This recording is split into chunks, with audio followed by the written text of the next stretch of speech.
I would argue, is the most important food element for brain function, and that is fat.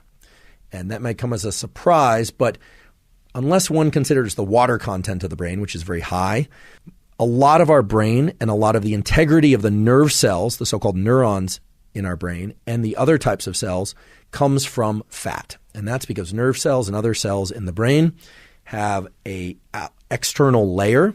It's what's sometimes called a double-layered membrane. It's essentially two thin layers that serve as a boundary between those cells, and that boundary is very important because how things pass across that boundary actually regulates the electrical activity of neurons, which is the way that neurons fire and communicate and keep you thinking and acting and doing all the good things that those neurons allow us to do.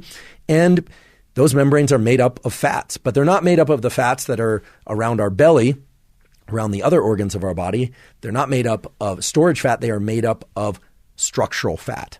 And maintaining the so-called integrity of that structural fat, meaning the health of those neurons, is going to come in large part from the foods